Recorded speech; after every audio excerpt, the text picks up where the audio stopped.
பிரியமானவர்களே, இன்று நாம் ஆதியாகமம் 8ஆம் அதிகாரம் 1ஆம் வசனம் முதல் சிந்திக்க போகிறோம். முதல் 4 வசனங்களை வாசிக்கிறேன், கவனியுங்கள்.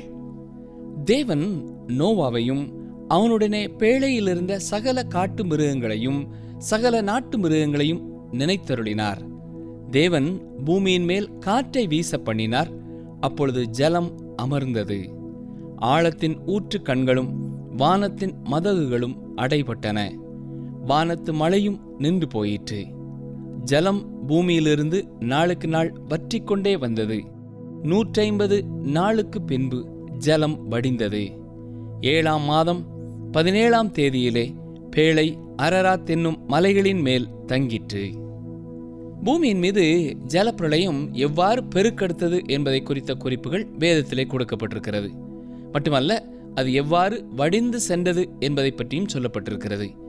இங்கே தேவன் நோவாவை நினைத்தருளினார் என்று சொல்லப்பட்டிருக்கிறதை நாம் வாசித்தோம். இது எவ்வளவு அழகான ஒரு வார்த்தை இல்லையா? அடுத்ததாக, தேவன் பூமியின் மேல் காற்றை வீச பண்ணினார். அப்பொழுது ஜலம் அமர்ந்தது என்று சொல்லப்பட்டிருக்கிறது. இது ஒரே நாள் இரவிலே நடந்துவிட்ட காரியம் அல்ல. ஜலப்பிரளயம் பெருக்கெடுக்க 150 நாட்கள் ஆனது. அது மட்டுமல்ல, ஆதியாகமம் 8ஆம் அதிகாரத்திலே நாம் வாசிக்கிறது போல 3ஆம் வசனத்திலே 150 நாட்களுக்கு பின்பு ஜலம் வடிந்தது என்றும் பார்க்கிறோம். அப்படி என்றால், இப்பொழுது நாம் காண்கிற, நாம் கேள்விப்படுகிற வெள்ளங்களை விட இது மிகவும் பெரியது என்பதை அறிந்து கொள்கிறோம். வசனங்கள் 5, 6 பாருங்கள். 10ஆம் மாதம் மட்டும் ஜலம் வடிந்து கொண்டே வந்தது. 10ஆம் மாதம் முதல் தேதியிலே மலை சிகரங்கள் காணப்பட்டன. 40 நாள் சென்ற பின் நோவா தான் பேழையில் செய்திருந்த ஜன்னலை திறந்து, ஜலப்பிரளயத்தின் முடிவிற்கு இது ஆரம்பம் என்றுதான் சொல்ல முடியும். அடுத்ததாக, நோவா என்ன செய்தார் என்று கவனித்து பாருங்கள். 7ஆம் 8ஆம் வசனங்கள். ஒரு காகத்தை வெளியே விட்டான். அது புறப்பட்டு பூமியின் மேல் இருந்த ஜலம் வற்றி போகும் வரைக்கும் போகிறதும் வருகிறதுமாயிருந்தது. பின்பு பூமியின் மேல் ஜலம் குறைந்து போயிற்றோ என்று அறியும்படி ஒரு புறாவை தன்னிடத்திலிருந்து வெளியே விட்டான். வெளிப்படையாக சொல்ல வேண்டுமென்றால், நோவா பறவைகளை கவனிக்கிறவராக ஆகிவிட்டார் என்று சொல்லலாம். அவர் இந்த காகத்தையும் புறாவையும் வெளியே பறக்க விட்டு அதை கவனித்துக் கொண்டு இருந்தார். வசனங்கள் 9 முதல் 12 வரை பாருங்கள். பூமியின் மீதெங்கும் ஜலம் இருந்தபடியால் அந்த புறா தன் உள்ளங்கால் வைத்து இளைப்பாற இடம் காணாமல் திரும்பி பேழையிலே அவனிடத்தில் வந்தது. அவன் தன் கையை நீட்டி அதை பிடித்து தன்னிடமாக பேழைக்குள் சேர்த்து கொண்டான். பின்னும் 7 நாள் பொறுத்து மறுபடியும் புறாவை பேழையிலிருந்து வெளியே விட்டான். அந்த புறா சாயங்காலத்தில் அவனிடத்தில் வந்து சேர்ந்தது. இதோ, அது கொத்திக் கொண்டு வந்த ஒரு ஒலிவ மரத்தின் இலை அதன் வாயில் இருந்தது. அதனாலே நோவா பூமியின் மேல் ஜலம் குறைந்து போயிற்று என்று அறிந்தான். பின்னும் 7 நாள் பொறுத்து அவன் புறாவை வெளியே விட்டான். அது அவனிடத்திற்கு திரும்பி வரவில்லை. இந்த காகமும் புறாவும் பறக்க விடப்பட்ட கதையிலே நாம் ஒரு சிறந்த ஆவிக்குரிய பாடத்தை காண முடியும். நோவா பேழையிலே 1 வருடத்திற்கு மேலாக இருந்த பின்னர் காகத்தை வெளியே அனுப்பினார். அது போகிறதும் வருகிறதுமாயிருந்தது. ஆனால் புறா சென்று திரும்புகிறதாயிருந்தது. ஒரு ஒலிவ மரத்தின் இலையை அது கொண்டும் வந்தது. புறாவும் ஒலிவ இலையும் சமாதானத்தை குறிக்கிறதாக சொல்வார்கள். அது அவ்வளவு சரியானதாக இல்லை. புறா திரும்பி வராமலேயே இருந்தது என்பதே நியாய தீர்ப்பு முடிவடைந்து விட்டது, பூமிக்கு சமாதானம் திரும்பி விட்டது என்பதற்கு அடையாளமாயிருக்கிறது. அதே போல மனிதன் இந்த பேழையை விட்டு வெளியேறும் பொழுது முன்னர் எப்படி இருந்தானோ அதே சுபாவத்தோடே காணப்பட்டான் என்பதை நாம் அறிகிறோம். ஆதாமின் குமாரர்களுக்கு இருந்த அதே தன்மை. முதலில் பூமியிலே ஜலப்பிரளயம் வருவதற்கு தேவனை கோபப்படுத்திய அதே தன்மை. ஜலப்பிரளயத்திற்கு பின்பும் மனிதனுடைய சுபாவத்திலே அவ்வளவு முன்னேற்றம் ஏற்படவில்லை என்பதை நாம் பின்வரும் பகுதியிலே பார்க்கிறோம். நாம் ஏற்கனவே சிந்தித்தது போல இந்த வசனத்திலே சிறந்த ஆவிக்குரிய சத்தியம் இருக்கிறது. நோவா இங்கே பறவையை கவனிப்பதிலே ஈடுபட்டிருந்தார். அவர் முதலாவது காகத்தை பறக்க விட்டிருந்தார். ஆனால் காகம் போகிறதும் வருகிறதுமாய் இருந்தது. ஏன்? நாம் அறிந்தது போல காகம் மாம்ச பட்டினியாய் இருக்கிறது. அந்த ஜலப்பிரளயத்தின் பொழுது அநேக இறந்த மிருகங்களின் உடல்கள் மிதந்து கொண்டிருந்திருக்கும். இவற்றை உண்ணவே காகங்கள் விரும்பும். உண்மையில் அது விருந்து உண்கிறதற்கு சிறந்த வேளையாக அதற்கு இருந்தது. காகம் சுத்தமல்லாத பறவைகளின் பட்டியலிலே வருகிறதை நீங்கள் அறிந்திருக்கிறீர்கள். ஆனால் புறாவானது சுத்தமான பறவைகளின் பட்டியலிலே வருகிறது. நோவா சுத்தமானவற்றையும் சுத்தமல்லாதவற்றையும் பேழைக்குள்ளே வைத்திருந்தார் என்பதை வேதத்திலே பார்க்கிறோம். புறாவானது வீட்டு பறவையாக இருந்தபடியினாலே அது செய்தியை திரும்ப கொண்டு வந்தது. புறா இரண்டாவது முறை திரும்ப வந்தபொழுது பறவைகளை கவனித்துக் கொண்டிருந்த நோவா வெட்டாந்தரையானது தோன்ற ஆரம்பித்து விட்டது என்பதை தெரிந்து கொண்டார். மூன்றாவது முறை புறா திரும்பி வராததினாலே ஜலத்தினால் வந்த தேவ நியாய தீர்ப்பு கடந்து போய்விட்டது என்பதையும் நோவா உறுதி செய்து கொண்டார். நாம் ஏற்கனவே சிந்தித்தது போல வேதத்தின் சிறந்த சத்தியங்கள் ஆதியாமத்திலேயே துளிர் விட்டிருக்கிறது. விசுவாசிகள் 2 சுபாவம் உடையவர்களாக இருக்கிறார்கள் என்று வேதாகமம் நமக்கு போதிக்கிறது. பழைய மற்றும் புதிய சுபாவம். 2 கொரிந்தியர் 5:17 இப்படி இருக்க ஒருவன் கிறிஸ்துவுக்குள் இருந்தால் புது சிருஷ்டியாயிருக்கிறான், பழையவைகள் ஒளிந்து போயின, எல்லாம் புதிதாயின என்று வாசிக்கிறோம். சுத்தமானதும் சுத்தமல்லாததும் ஒன்றாக காணப்படுகிறது. விசுவாசிகளான உங்களுக்கும் எனக்கும் இந்த 2 சுபாவங்களும் காணப்படுகின்றன. ஆண்டவராய் இயேசு கிறிஸ்து யோவான் 3:6 என்ன சொன்னார் தெரியுமா? மாம்சத்தினால் பிறப்பது மாம்சமாயிருக்கும், ஆவியினால் பிறப்பது ஆவியாயிருக்கும் என்று சொன்னார். அப்போஸ்தலனாகிய பவுலும் ரோமர் 7:18 அது எப்படி எனில், என்னிடத்தில், அதாவது என் மாம்சத்தில் நன்மை வாசமாயிருக்கிறதில்லை என்று நான் அறிந்திருக்கிறேன். நன்மை செய்ய வேண்டும் என்கிற விருப்பம் என்னிடத்தில் இருக்கிறது, நன்மை செய்வதோ என்னிடத்தில் இல்லை என்று சொல்லுகிறார். இந்த 2 சுபாவங்களுக்கும் இடையே காணப்படுகிற போராட்டத்தை குறித்து பவுல் பேசுகிறார். அருமையான சகோதரனே, சகோதரியே, இன்றும் விசுவாசிகளுடைய வாழ்க்கையிலேயும் பழைய புதிய சுபாவங்களுக்கு இடையே போராட்டம் காணப்பட்டு கொண்டேதான் இருக்கிறது. காகமானது நியாயம் தீர்க்கப்பட்ட உலகத்திற்குள்ளே சென்று விட்டது. அதற்கு இறந்த மிருகங்களின் உடல்களே உணவாகையால் அதை உண்டு மகிழ்ந்து கொண்டிருந்தது. ஆனால் அது அங்கும் இங்கும் போகிறதும் வருகிறதுமாக இருந்தது. இதுவே நம்முடைய பழைய சுபாவத்தை பற்றிய சரியான ஓவியம். காகத்தைப் போலவே நம்முடைய பழைய சுபாவம் இருக்கிறது. இந்த உலகத்தின் பொருட்களை நேசித்து அதிலே விருந்து அனுபவிக்க அது விரும்புகிறது. இதன் காரணமாகத்தான் அநேகர் ஆலயத்திற்கு வருவதை கூட நிறுத்திவிட்டு தங்கள் மாம்ச விருப்பத்தை நிறைவேற்றுவதற்கான காரியங்களிலே ஈடுபடுகிறார்கள். பொழுதுபோக்கு அம்சங்களிலேயும் இச்சைகளிலேயும் ஈடுபட்டு ஆவிக்குரிய காரியங்களை பின்னாக தள்ளுகிறார்கள். புறாவானது நியாயம் தீர்க்கப்பட்ட உலகத்திற்குள்ளேதான் சென்றது. ஆனால் அது அதில் ஓய்வை பெறவில்லை, திருப்தி அடையவில்லை. ஆகவே பேழைக்கு திரும்ப வந்தது. இந்த புறா உலகத்திலே வாழ்கின்ற விசுவாசிகளை குறிக்கிறது. பழைய காகம் உலகத்திற்குள்ளே சென்று அதை நேசித்தது. அது மரித்த உடல்களை பார்த்தபொழுது 1000 வருட அரசாட்சியே வந்துவிட்டது போல இருந்திருக்கும். நாம் ஒன்றை இவ்வாறு பார்க்கிறோம் என்பதே காரியம். தேவன் எதை சரி என்று சொல்கிறாரோ அதுதான் சரியானது. அவர் எதை தவறு என்று சொல்கிறாரோ அது தவறானதே. 1 யோவான் 2:15 விசுவாசிகளுக்கு என்ன சொல்கிறது? உலகத்திலும் உலகத்தில் உள்ளவைகளிலும் அன்பு கூறாதிருங்கள். ஆம் அருமையானவர்களே, நீங்களும் நானும் இந்த உலகத்திலே வாழ்கிறோம். நாம் இந்த உலகத்திலே வாழ்ந்தாலும் உலகத்திற்குரியவர்கள் அல்ல. நாம் இதை பயன்படுத்த வேண்டும். ஆனால் இதை தவறாக உபயோகிக்க கூடாது. நாம் உலகத்திலே அன்பு கூர்ந்து விடக்கூடாது. இந்த உலகத்திலே அழிந்து போகும் ஆத்துமாக்களை நேசித்து அவர்களை மீட்பரண்டை வழிநடத்த பிரயாசப்பட வேண்டும். உலகத்திற்கு தேவ வார்த்தையை கொடுக்க நாம் பாடுபட வேண்டும். நம்முடைய கர்த்தர் மார்க் எழுதின சுவிசேஷம் 16:15 என்ன சொல்லியிருக்கிறார்? நீங்கள் உலகமெங்கும் போய் சர்வ சிருஷ்டிக்கும் சுவிசேஷத்தை பிரசங்கியுங்கள் என்கிறார். நாம் இந்த உலகத்திலே இந்த வேலையை கவனமாக செய்து தேவனுடைய வார்த்தையை அநேகருக்கு கொடுக்க வேண்டும். இதுவே முக்கியமானது. இந்த புறாவானது தான் எந்த விதமான உலகத்திலே இருக்கிறோம் என்பதை அறிந்து அதில் ஓய்வை பெறாமல் இருந்தது. அதற்கு ஓய்வு, இளைப்பாறுதல் பேழையில் மட்டுமே இருக்கிறது. அங்கேயே சென்று இளைப்பாறுதல் கண்டது. அருமையானவர்களே, உங்கள் உள்ளம் இளைப்பாறுதல் என்று இருக்கிறதா? தவிப்புடன் காணப்படுகிறீர்களா? உங்கள் இளைப்பாறுதல் கிறிஸ்துவாகிய பேழையிலேதான் இருக்கிறது. அவரிடம் வந்து அந்த இளைப்பாறுதலை பெற்றுக்கொள்வீர்களா? நீங்கள் எப்படிப்பட்ட பறவையாக இருக்கிறீர்கள் என்பதை சற்றே எண்ணி பாருங்கள். நீங்கள் ஒரு காகமா அல்லது புறாவா? நீங்கள் தேவனுடைய பிள்ளையாக இருப்பீர்கள் என்றால் உங்களுக்கு 2 சுபாவமும் இருக்கும். ஆனால் நீங்கள் எந்த சுபாவத்திலே வாழ்கிறீர்கள்? புதிய சுபாவத்திலா, பழைய சுபாவத்திலா? நீங்கள் தேவனுடைய காரியங்களை விரும்புகிறீர்களா, இல்லை என்றால் உலகத்தின் காரியங்களிலேயும் சிற்றின்பங்களிலேயும் நாட்டமுள்ளவர்களாக இருக்கிறீர்களா? சற்றே யோசித்து பாருங்கள். ஆதியாகமம் 8ஆம் அதிகாரம் 13ஆம் வசனத்திற்கு வருவோம். அவனுக்கு 601 வயதாகும் வருஷத்தில் முதல் மாதம் முதல் தேதியிலே பூமியின் மேல் இருந்த ஜலம் வற்றி போயிற்று. நோவா பேழையின் மேல் தட்டை எடுத்து பார்த்தான். பூமியின் மேல் ஜலம் இல்லாதிருந்தது. மழை பெய்ய ஆரம்பித்து அது வடிந்து முடியும் பொழுது 1 வருடத்திற்கும் மேலான நாட்கள் ஆகியிருந்தது.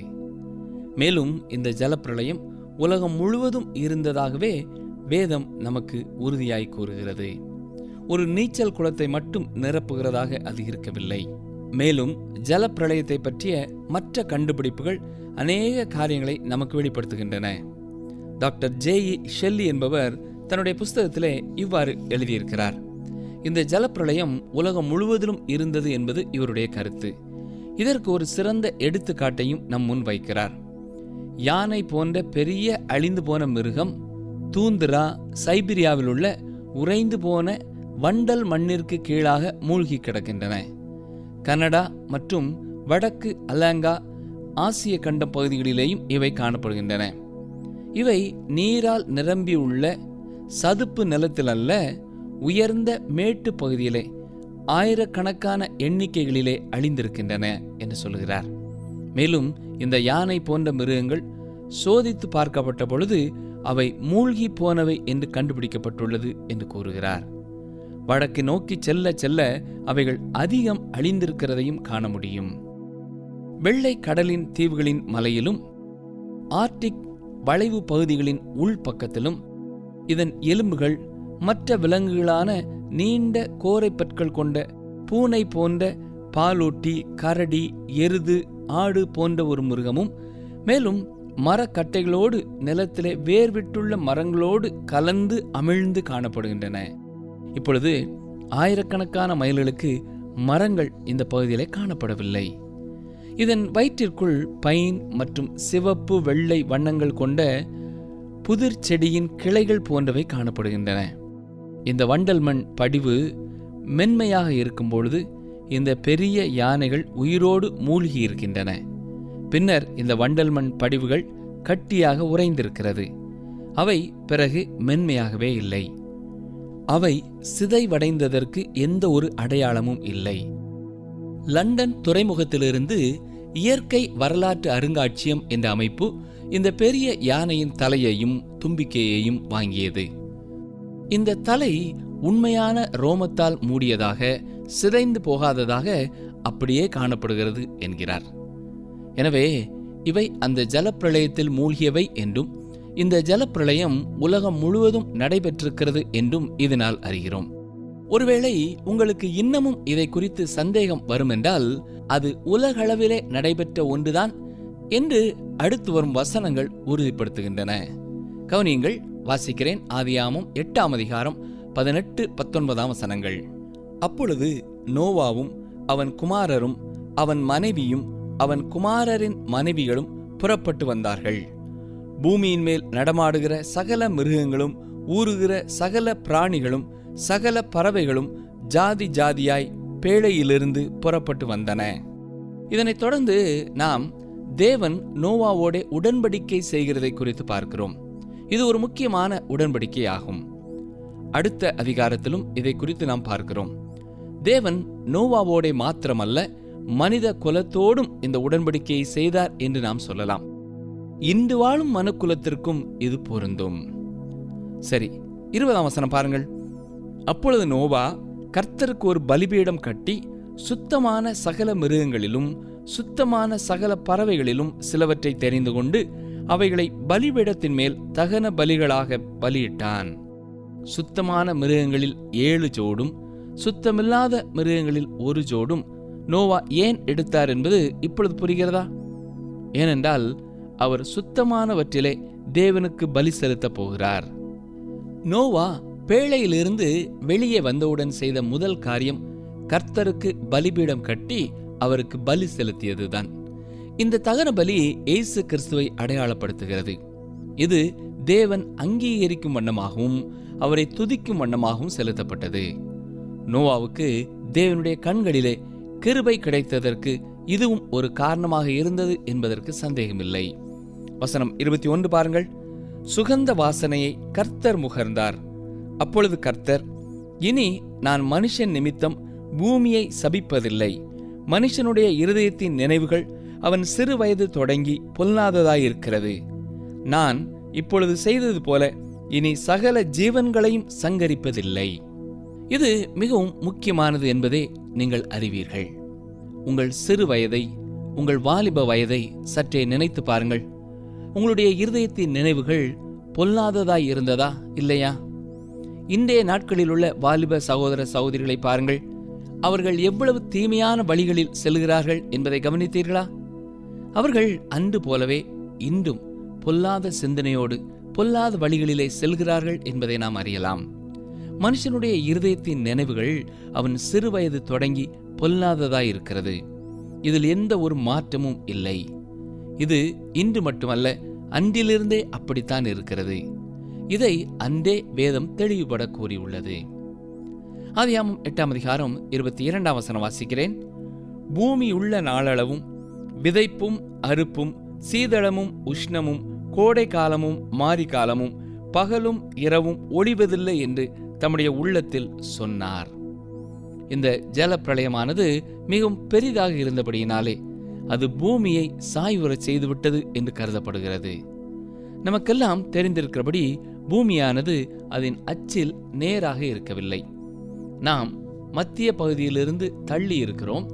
நாம் இப்பொழுது சுழன்று கொண்டிருக்கும் மையத்திலிருந்து காந்த மையம் வேறுபட்டதாக இருக்கிறது. இது ஜல பிரளயத்தினால் உண்டானது என்று நம்பப்படுகிறது. பூமி இவ்வாறு சுழல்வதால் தான் நமக்கு கால மாற்றங்கள் உண்டாகின்றது. நாம் ஒரு பம்பரத்தை சுற்றி விடும் பொழுது அது சிறிது நேரத்திற்குள்ளாக தள்ளாடிக்கொண்டே சுற்றுவதை பார்க்கிறோம். அவ்வாறே இன்று பூமி சுற்றி கொண்டிருக்கிறது. இதன் காரணமாக நமக்கு கால மாற்றங்கள் நிகழ்கின்றன. இந்த ஜல பிரளயத்திற்கு முன்பாக மனிதன் 3 விதமான காரியங்களை உடையவனாயிருந்தான். ஒன்று, அவன் தேவனுக்கு எதிரான கலகத்தை செய்தான். அது உணரப்பட்டது, அது வெளியரங்கமானது. இரண்டாவதாக, தேவனிடத்திலிருந்து வந்த வெளிப்பாடு மனிதனால் மறுக்கப்பட்டது. நோவாவின் சாட்சி அவர்களை சென்று எட்டவில்லை. மூன்றாவதாக, மனம் திரும்புதலை அவர்கள் ஏற்றுக்கொள்ளவே இல்லை. அவர்கள் ஒருவருமே தேவனிடத்திலே மனம் திரும்பவில்லை. தேவன் கொடுத்த அடைக்கலத்தை மனிதன் மறுத்துவிட்டான். 120 ஆண்டுகளாக நோவா எந்த ஒரு மனம் திரும்பியவர்களையும் காணவில்லை. இந்த மூன்றும் அன்றைய நாட்களிலே வாழ்ந்த மனிதர்களிடத்திலே காணப்பட்டது. அவர்கள் தேவனுக்கு எதிராக செயல்பட்டார்கள். அவர்கள் வெளிப்பாட்டை புறக்கணித்து தள்ளினார்கள். அவர்கள் மனம் திரும்பாதவர்களாக காணப்பட்டார்கள். நோவா பேழையிலிருந்து வெளியே வந்தபோது அவர் ஒரு முக்கியமான இடத்தை பெற்றவராக காணப்பட்டார். ஆதாம் முன்பு பெற்றிருந்த மனுக்குலத்தின் தலைவன் என்ற அதே இடத்தை இப்பொழுது நோவா பெற்றவராய் காணப்படுகிறார். நாம் ஆதாமிற்கு சொந்தமான சந்ததி என்று சொல்லப்பட்டாலும் நாம் அதைவிட நோவாவிற்கே மிகவும் நெருங்கிய சொந்தக்காரர்கள். ஒரு விதத்திலே நோவாவே நம் எல்லாருக்கும் தந்தையாவார். நாம் இப்பொழுது ஆதியாகமம் 9ஆம் அதிகாரத்திலிருந்தும் சில வசனங்களை பார்ப்போம். நாம் இப்பொழுது புதியதொரு ஆரம்பத்திற்குள்ளாக வருகிறோம். இது மிகவும் புரட்சிகரமான ஆரம்பம் என்பதை நாம் புரிந்து கொள்ள இயலாது. மனிதனுடைய மனசாட்சியின் காலம் நிறைவுறுகிறது. இப்பொழுது தேவன் மனிதனை அரசாங்கத்தின் கீழே கொண்டு வருகிறார். அவன் தன்னைத்தானே ஆள வேண்டும். தேவன் நோவாவோடை செய்து கொண்ட உடன்படிக்கையிலே இதை குறித்து நாம் பார்க்கிறோம். நாம் இங்கே ஒன்றை நினைவிலே வைத்துக் கொள்ள வேண்டும். அதாவது, தேவன் நோவாவோடே உடன்படிக்கை செய்து கொண்டது அவரோடே மட்டுமல்ல, என்னோடும் உங்களோடும் தான் அவர் உடன்படிக்கை செய்திருக்கிறார். அவர் மனுக்குலம் அனைத்தோடும் இந்த உடன்படிக்கையை செய்திருக்கிறார். ஆதியாகமம் 9ஆம் அதிகாரம் 1ஆம் வசனம் பாருங்கள். பின்பு தேவன் நோவாவையும் அவன் குமாரரையும் ஆசீர்வதித்து, நீங்கள் பலுகி பெருகி பூமியை நிரப்புங்கள். இங்கே புதிய அறிவுரைகளையும் ஏற்பாடுகளையும் பார்க்கிறோம். இந்த வசனத்திலே நிரப்புங்கள் என்ற வார்த்தை முக்கியமானது, அர்த்தமுள்ளது. ஏனென்றால் ஜலப்பிரளயத்திற்கு முன்பும் நாகரிகம் இருந்தது, இப்பொழுதும் இந்த ஜலப்பிரளயத்திற்கு பின்பும் நாகரிகம் இருக்கப் போகிறது. நோவா செய்ய வேண்டுமென்று முதலாவதாக தேவன் சொன்ன காரியம் என்ன என்று கவனித்து பார்த்தீர்களா? நீங்கள் பலுகி பெருகி பூமியை நிரப்புங்கள். அப்பொழுது ஜனப்பெருக்கம் தேவையானதாய் இருந்தது. அன்றைய காலகட்டத்திலே நோவாவும் அவனுடைய குடும்பத்தாரும் மட்டுமே அங்கே நின்று கொண்டிருந்தார்கள். அந்த சூழ்நிலையிலேயே தேவன் அவர்களை பலுகி பெருகி பூமியை நிரப்பும்படியாக சொன்னார். அருமையானவர்களே, தேவன் நோவாவோட உடன்படிக்கை செய்து கொள்கிறதை இங்கே பார்க்கிறோம். அவர் நம்மோட இன்றும் இயேசு கிறிஸ்துவின் மூலமாக உடன்படிக்கை செய்திருக்கிறார். உங்களோடும் கூட தனிப்பட்ட உடன்படிக்கையை பண்ணியிருப்பார். அவர் ஒவ்வொருவரையும் குறித்து தனிப்பட்ட சித்தமுடையவராக இருக்கிறார். அதற்கு வாக்குத்தத்தங்களை கொடுத்து உடன்படிக்கை செய்கிறார்.